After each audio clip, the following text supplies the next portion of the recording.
Hello and welcome to the Rotary eClub of Silicon Valley. My name is Mitty Chang. I'm the president of this club. Every week we bring to you a new program about humanitarian service, technology, education, or innovation.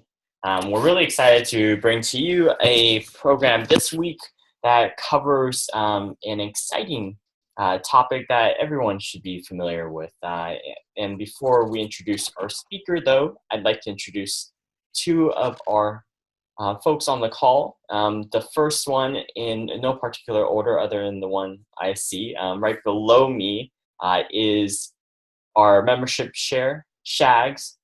Shags, give everyone a wave. Shags is our resident paella master chef and also a money coach living in the San Francisco Bay Area. He's been a Rotarian for over 30 years now, and we are glad to have him with us.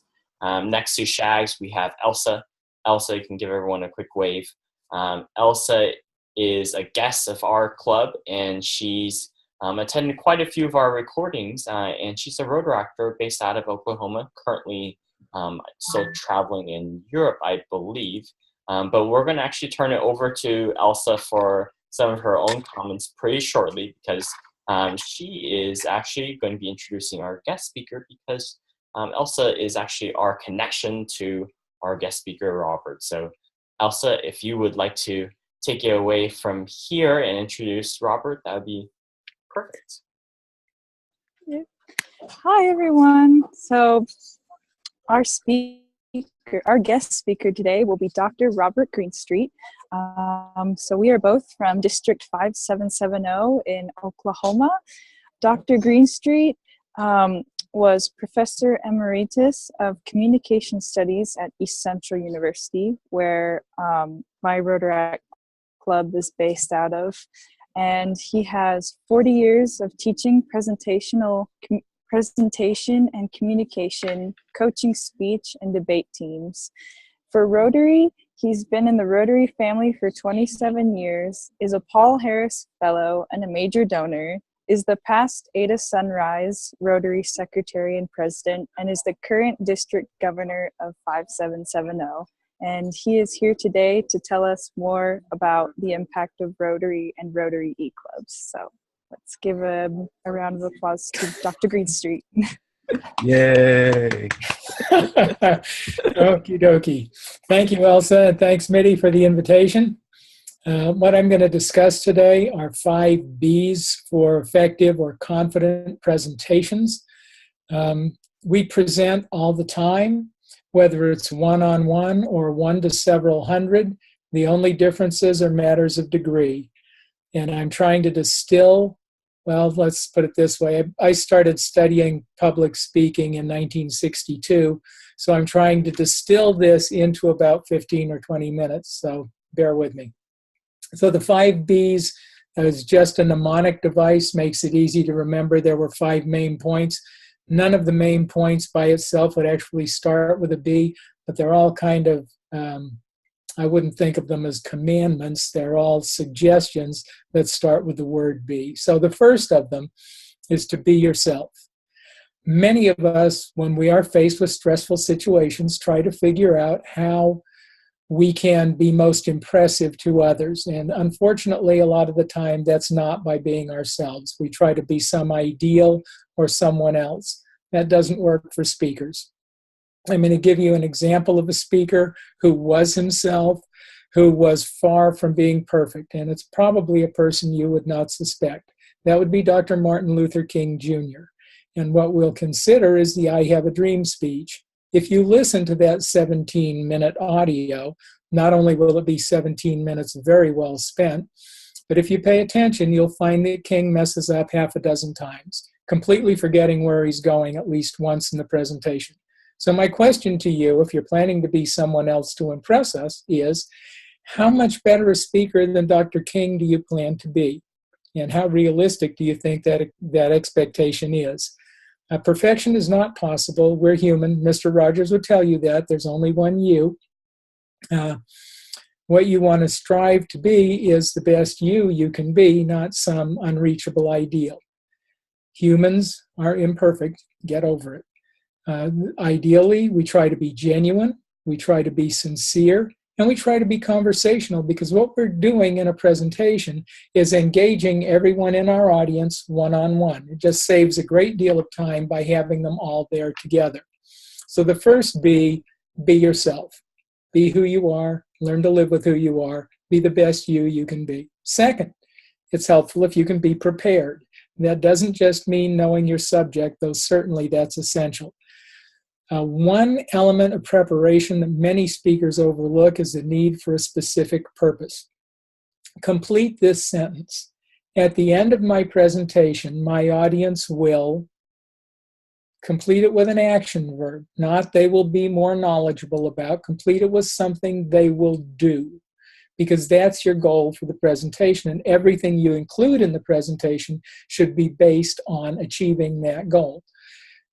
Doing this will remind you that your presentation should be focused on the audience. It's not, I'm going to accomplish this, it's they're going to do this. And secondly, it needs to be a behavior, something they're going to do. It also helps, in addition to having your specific purpose, if you are familiar with the facility. Certainly, if you're in a large room with a fixed microphone, that's going to be different from in an intimate setting such as this one. Secondly, be familiar with the equipment. What happens if the electricity goes out? Where's your plan B from your PowerPoint?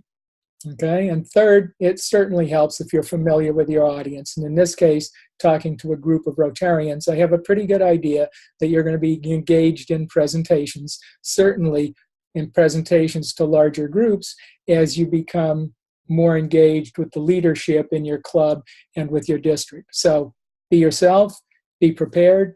Third, it really helps if you are clear. So be clear. That's the third B. What you want to remember is your audience is listening. They are not reading. They can't go back to that previous paragraph. They can't flip open a dictionary and take time to figure out what you meant. So try to, in addition to saying things simply so your audience can understand, there is a very simple formula that most speeches follow if they're going to be effective. And again, it doesn't matter whether you're in a one-to-one sales presentation or if you're in a presentation to 100 people listening to you in a large room. And that method is, again, pretty simple. Share your thesis in the beginning. That's a one-sentence summary of your presentation. That should be included in your introduction, and it should probably be followed by a forecast of where you're going to go. In my case, when we started this, I told you we'd be discussing 5 Bs. You know we're on the third one now. You know the first 2 were be yourself and be prepared. You know the one we're on now is be clear. So your forecast helps your audience get ready to listen. It also helps them check in to how the presentation is progressing, and it helps them remember the points you're going to make. It helps if, as you move between main point to main point, you have transitions that will help us move along. What I've been using so far, and what I'll continue to use, is called a partial summary, where I review the points I've already made, and then I turn to the next point. Even if you just use enumeration, first, second, third, that serves as a signpost. So it helps your audience know how the presentation's progressing. After that, when you get to the end of your presentation, after your final main point, it helps if you can summarize. And it also helps if, in your closing, you restate your thesis. So thesis, forecast, work on transitions, summarize, and then return to the thesis. It's a pretty simple formula, but I think you'll find that most effective presentations do that. So far, be yourself, be prepared, be clear. Be direct is number 4. That is, use active voice. Passive voice puts your audience back. Active voice keeps them engaged and going forward. More than that, focus on the point you're trying to make. Stay on point. Don't get distracted. It's very easy to get distracted. It's especially easy if you're talking about a topic and you know there are lots of ramifications for your main point.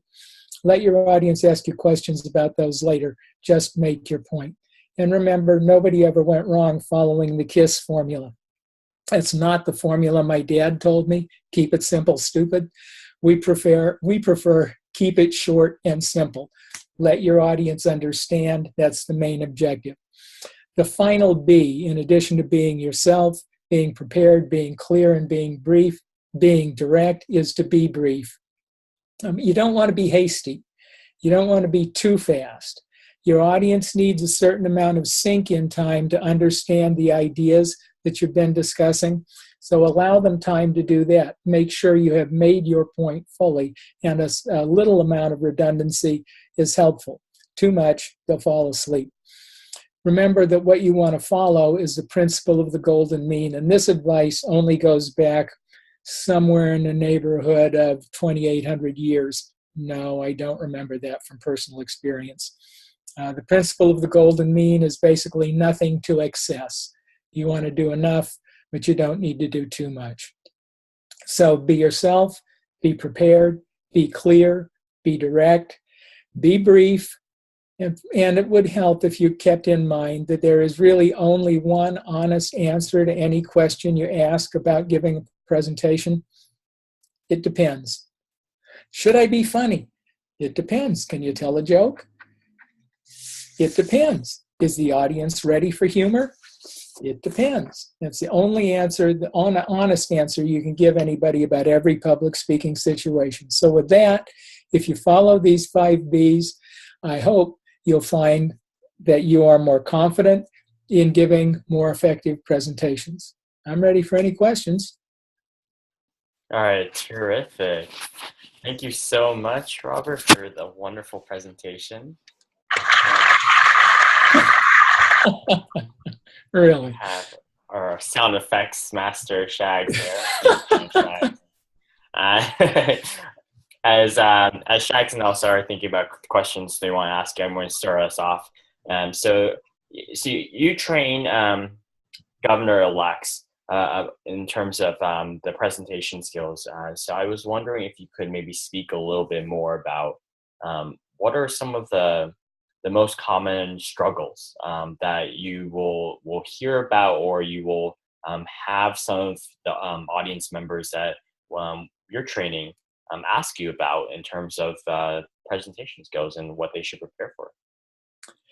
One thing I left off is the most commonly reported fear among American adults and pretty much among adults worldwide. And that's the fear that somebody's going to ask you to stand up and say a few words to the audience. Okay, there's a story about Romans throwing Christians to the lions at the Colosseum, and they trot out a big lion. He bounds across the Colosseum floor to the Christian, and the Christian's beckoning him over. The lion hasn't seen this before, so he stops. The Christian goes like this again, and the lion goes up to him, and the Christian whispers something in his ear, and the lion slinks away. They send out a bigger lion, same thing. Send out the biggest lion they have, about the size of a Mack truck. He's across the arena in 2 bounds. Christian again does this, same thing. Lion slinks away back up the tunnel. The emperor says, "Young man, we'll spare your life if you can tell us what you're doing." He says, "Well, it's really pretty simple. I just tell him after lunch, of course, we're going to expect you to say a few words to the audience." The most common fear people have is the fear of public speaking. Nobody likes to look like an idiot.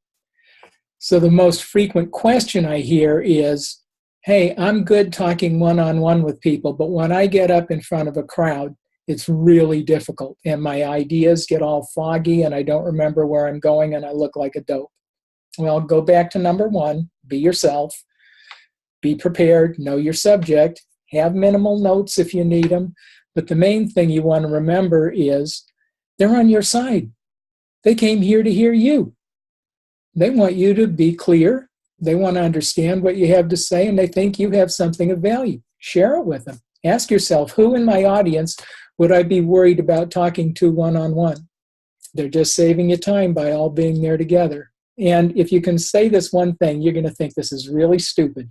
But if you can say this one thing before you give your presentation, you'd be amazed how much it helps. And that one thing is, I love my audience, and my audience loves me. I told you you'd think it was stupid. Try it. It helps. Awesome. Thank you. Shags, I'm going to turn to you for a question. Yes, I really appreciate the tips, and what I can share from the non-academic world. Although I did take speech class and remember expressly being told, "Tell them what you're going to tell them, and tell them what you told them." Toastmasters was fabulous for me. 10 years in Toastmasters just took me to a whole different level of presentation skills. One of them was actually a laugh lovers group where we worked on comedic and humorous presentations and how to handle not getting a laugh, which is very important when you're trying to put something out there. And the other thing is speaking circles. I don't know if you're familiar with that, Lee Glickstein. And that's where you focus on one individual and you talk to them one at a time as you go around the room. And that takes a lot of the fear out of addressing an entire group. Two very good practical techniques or practical groups that were helpful to me. Yes, we refer to friendly faces. In every audience, you'll have head nodders, you'll have smilers, encouragers. Focus on them. To look at everybody else eventually, but focus on those people who are encouraging you, who are getting it. And it makes it a much more pleasant experience for all involved. That's some really good advice. Robert, I have one more question for you. What advice would you give to presenters in terms of whether or not there is a podium on the stage? Would you recommend to folks to give the podium a try and to practice using it, or is it something where it's based off the speaker and you don't really see an advantage to using a podium or not? Well, again, the answer is it depends. I don't like to use a podium. I would prefer to reduce distance to my audience rather than to increase distance. Now, if I'm talking to a group of 1,000 and there's a fixed microphone on the podium, that's where I'm going to be. But if I'm talking to any group, I'd say up to 50, I don't like to use a podium. When I trained at the Zones Institute for governors-elect a month ago, there were 40 to 45 people in the room, and I really didn't even want to use a microphone, but we got a lavalier and it worked fine. But I want to roam around when I'm speaking, and I want to approach and reduce distance with different parts of my audience. At Zones, at the International Assembly, Mitty, when you spoke, you didn't use the podium, you wandered all over the stage. Am I in error about my memory of that? I remember. That is why I did at the end, but I will say I did use a podium for the first time. My natural instinct is to wander, but same as you. But the reason why I used a podium was because for the first time ever I had a teleprompter. Oh, yes. Yes, they do like to keep you online at International Assembly. Yes. Everything's got to be timed out, and they don't have a lot of faith that their speakers are going to stay on script, I think. Right. And let me point out that wandering around was not meandering. You move with purpose when you speak, and that makes a big difference. You weren't just roaming, it wasn't distracting. You were making points as you were moving. So purposeful movement's very helpful. So back to the podium thing. I use it if I have to, but I generally try to avoid it. Again, I'm the sitting district governor. I already have a certain level of status. I'm not somebody they don't know who's trying to establish status. I'm not a woman who might need to establish status. I'm not a younger person who might need to establish status.